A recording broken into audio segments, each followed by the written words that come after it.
Hello everyone. 33ನೇ ಪ್ರಶ್ನೆಯನ್ನ ಗಮನಿಸಿ.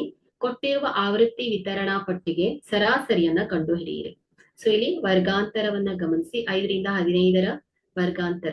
So ಇದರ ಆವೃತ್ತಿ ಬಂದು 15ರಿಂದ 25ರ ಆವೃತ್ತಿ 3, 25ರಿಂದ 35ರ ಆವೃತ್ತಿ 5, 35ರಿಂದ 45ರ ಆವೃತ್ತಿ 4, 45ರಿಂದ 55ರ ಆವೃತ್ತಿ 2. ಸೊ ಇದನ್ನ ನಾವು ಇದರ ಸರಾಸರಿಯನ್ನ ಫೈಂಡ್ ಔಟ್ ಮಾಡಬೇಕು. ಸೊ ಇಲ್ಲಿ ನಾವು ನೇರ ವಿಧಾನವನ್ನ ಉಪಯೋಗಿಸಿ ಕೊಟ್ಟಿರುವ ದತ್ತಾಂಶದ ಸರಾಸರಿಯನ್ನ ಫೈಂಡ್ ಔಟ್ ಮಾಡೋಣ ಮಕ್ಕಳೇ. ಓಕೆ, ಸೊ ಇಲ್ಲಿ ಸೂತ್ರ ಏನ್ ಹೇಳಿ, X bar is equal to summation F I X I divided by summation F I. So ಇಲ್ಲಿ ಎರಡು ಕೋಷ್ಟಕವನ್ನ ರಚಿಸಿ. ಸೊ ಎಕ್ಸ್ ಐ ಮಧ್ಯಬಿಂದುವನ್ನ ಫೈಂಡ್ ಔಟ್ ಮಾಡೋಣ. ಸೊ ಮಧ್ಯಬಿಂದು ಏನ್ ಹೇಳಿ, ಕೆಳಮಿತಿ ಪ್ಲಸ್ ಮೇಲ್ಮಿತಿ divided by 2. So 15 plus 5 divided by 2 10, 15 plus 25 20, 30, 40, 50.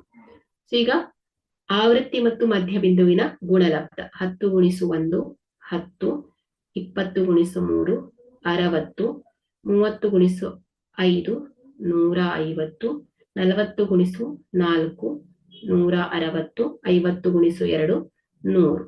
So ಈಗ ನಾವು ಎಕ್ಸ್ ಬಾರ್, ಸೊ ಈ ಸೂತ್ರವನ್ನ ಉಪಯೋಗಿಸಿ ನಾವು ಇದರ ಸರಾಸರಿಯನ್ನ ಫೈಂಡ್ ಔಟ್ ಮಾಡಬೇಕು. ಇಲ್ಲಿ summation F I X I ಬೇಕು ಅಂದ್ರೆ ನಮಗೆ ಆವೃತ್ತಿ ಮತ್ತು ಮಧ್ಯಬಿಂದುವಿನ ಗುಣಲಬ್ಧಗಳ ಮೊತ್ತ ಬೇಕು. ಸೊ ಹಾಗಾಗಿ ಇಲ್ಲಿ summation F I X I is equal to ಏನಾಗುತ್ತೆ, 60 plus 10 plus 150 plus 160 plus 100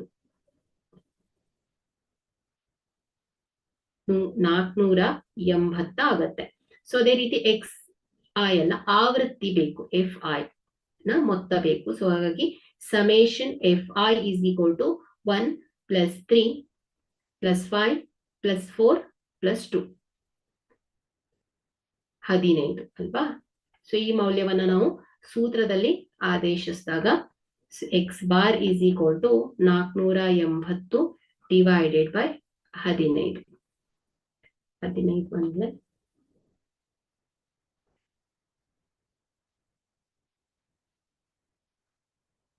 X bar is equal to 32 ಆಗುತ್ತೆ. ಹಾಗಾದ್ರೆ ಇಲ್ಲಿ ಕೊಟ್ಟಿರುವ ದತ್ತಾಂಶದ ಸರಾಸರಿ 32 ಆಗಿದೆ. Thank you.